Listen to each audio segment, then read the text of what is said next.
somewhere between the righteous and the rambling is where I find myself standing. And those flowers that you planted are too far away to see. I remember that you said you'd be watching from that front porch by the garden. You said you'd leave a light on for me, 'cause I need a light on. So would you leave a light on for me? Well, welcome back to the table. Again, we're journeying through Jesus as he's coming to a table again. And Ray, I'm so thankful that you opened up not only your table, but your house that we're standing in right now. Thanks. It's our house. So all of you are invited. Come on down. Come on down. Love Here to have you are. Yeah. So welcome. We are, if some of you remember, as Stefan was just saying, we started this whole series and we titled it At the Table for a reason. And I think some of us, maybe some of you, just thought it was cute. There's way more to it than that. Yeah. Because historically at the table, at the time of Jesus, it was really important. Yeah. It was vitally important. And so for Christendom, I think it's even heightened. Yeah. And back at the time of Christ, place settings were really important. Yeah. But I think Jesus taught us something else. Go over here and sit down. The whole idea of the table during Jesus' time, like you said, was very important. In fact, many houses would have been built with the table, that dining room area, at the center of the house itself. Everything else, all the other structures would have been built off of that.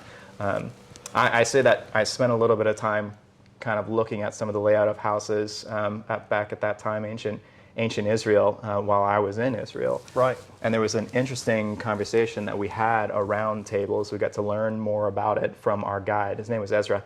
And he shares about the structure of the table. And he uses this as a basis as we're standing around this three-tiered table or three-walled table. It's kind of like a squared off horseshoe. Right. Yeah. And he's saying that, this is the structure of the table that just about everybody would have used, and definitely the structure of table that Jesus and the disciples would have used for the Last Supper. And so he gives us some descriptions. Wait a minute, you mean it wasn't like a table that we see in the picture? No, yeah. It wasn't like that at all? No. Da Vinci's? Absolutely. Yeah. So I want to share a little bits of that, what Ezra taught us and how that might have actually looked, and we'll talk a little bit more about it. Did you go to Jerusalem and film him? Yeah. That's kind of cool. Let's look at Ezra. But I'm relating to the supper, to the Last Supper, okay? And we found here very interesting, you're standing on the table right here, okay? Look at the shape, okay? We have one wall here, one wall there, and closing like a U-letter shape, you see it, okay? Right here around it. And that's the type of a table, and the only place that we found that is very similar to the type of tables that we used during the time of Jesus. Okay? And it's known at that time as a triclinium table. Trio, 1, 2, 3. Okay, so we have the three kind of look like a bench, but you can see the heights of it. Maybe it was a little bit higher and reclining. So you sit outside here and you recline. And if you recall the story from the time of Jesus, it was sitting and reclining. And you can see again the whole shape of it. This, what looked like a trough that we have here, was really for washing of the hands or washing of the feet, right? If we will relate it to the story of Jesus. But I would like to share with you an interesting studying that was done. And I'll ask you, if this was the shape of the table during the Last Supper, okay, like a U-letter shape, triclinium table, where, guys, you think Jesus was sitting? Right there. Anybody have other ideas? Okay. In the center, like where you are. Who is hosting the dinner? Who's the host? According to the biblical references. Jesus. No. Jesus is not hosting the dinner. Who owns the house? Owner of the home, in this case, is John. Where John will be sitting. You, as a woman, as a wife, as a householder, where will be sitting when you will have a dinner attended in your house? I'm serious. At the head of the I'm not table. trying to be No, sarcastic. closest to the kitchen. Yeah. That means You gotta be right here Yeah. or there. You are sitting right there. This is where John will be sitting. Okay, if we'll take it that John was the one that hosted the dinner, who will be sitting right next to John? Who will be sitting right next to you? My husband, because I'll make him do stuff for me. That's okay. And he will do the dishes after that, right? But the thing is, who will be sitting right next to the honor? The guest Yeah. of honor. Guest of honor. Who is the guest of honor? Jesus. Jesus. So John will be sitting here. Jesus will be sitting right next to him, and who will be sitting right next to Jesus?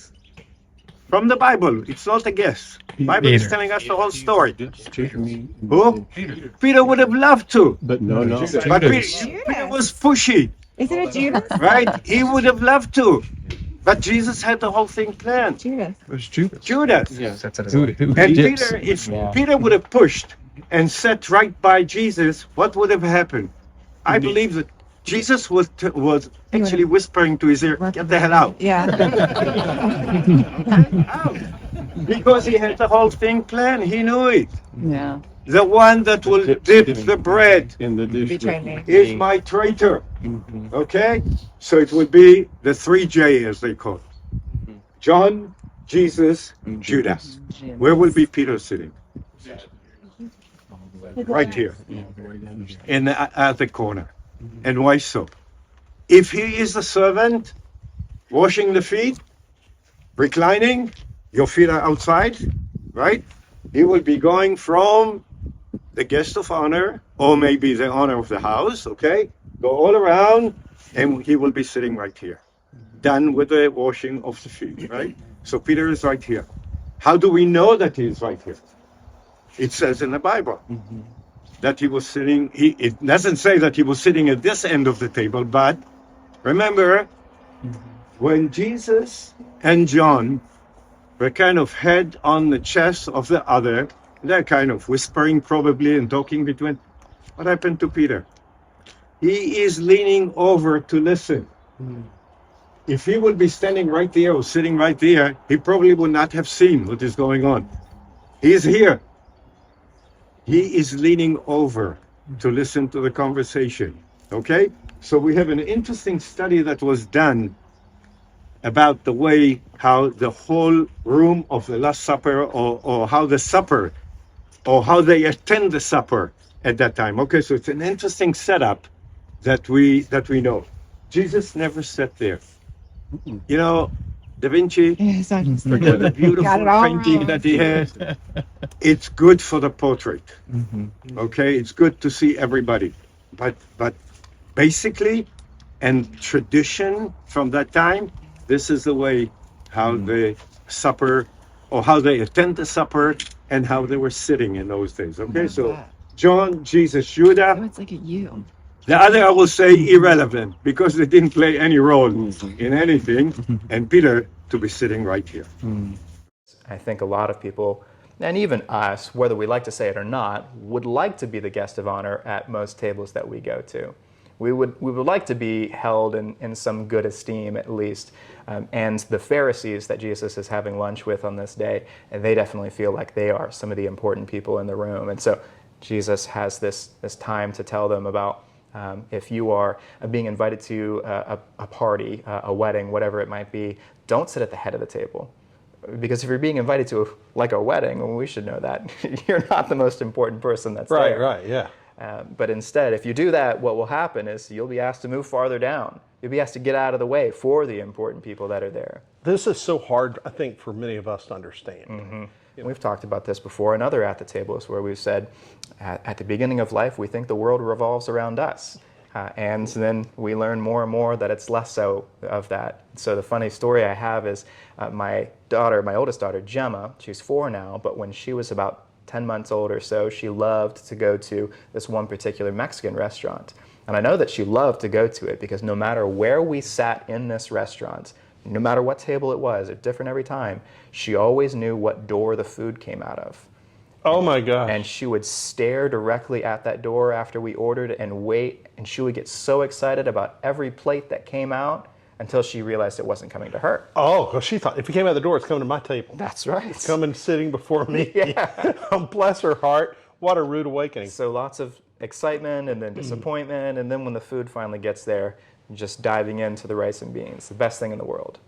For Jesus to upset the hierarchical nature of that table, it was, I want to say revolutionary. It was,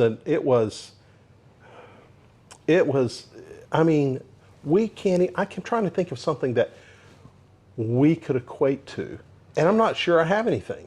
Kind of like we said last week, where the liturgy of a Seder meal doesn't happen in the high places of worship, it happens in the homes. And so it's close, it's personal, it's intimate. And so if that's the place that Jesus is interrupting in life, then everybody around hearing that message is for every single one of them. Yeah. Not just the people that go to the high esteemed places, but in your own personal home, that meant turning things upside down.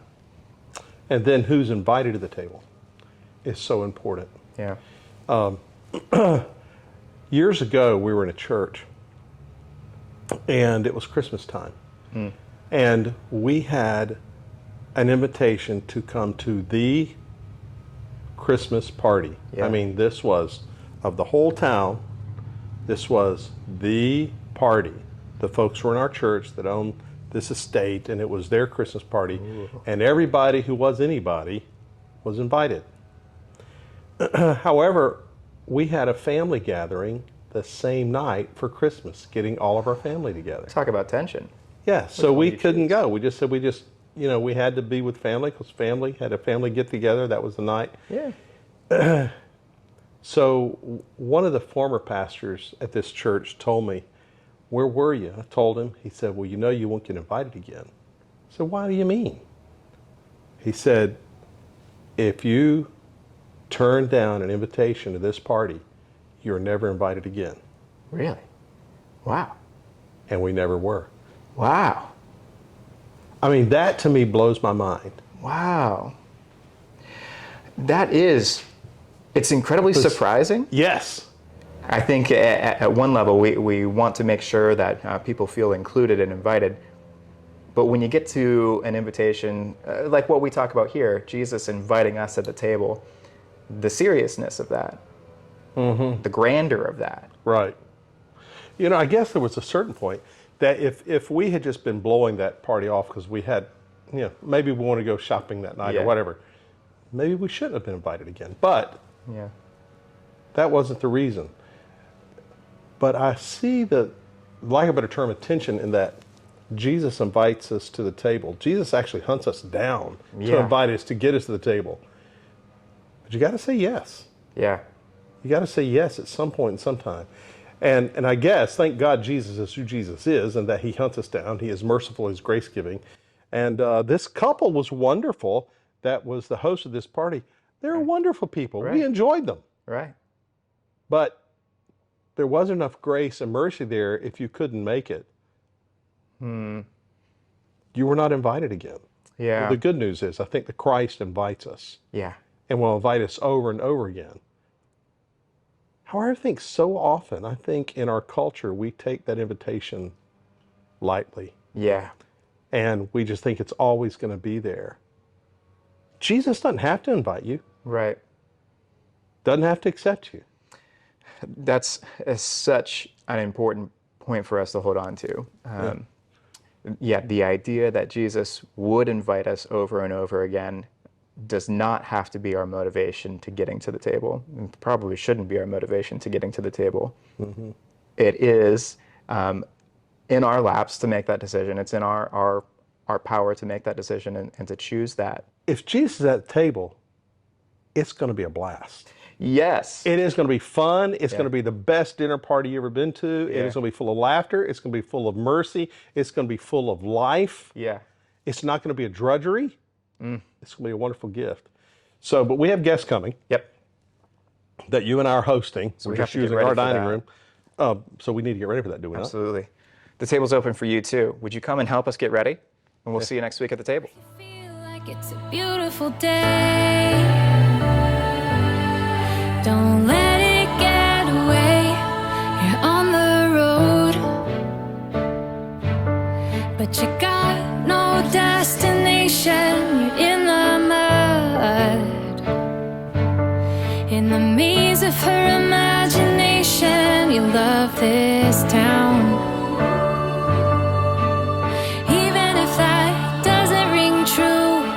You've been all over, and it's been all over you. It's a beautiful day.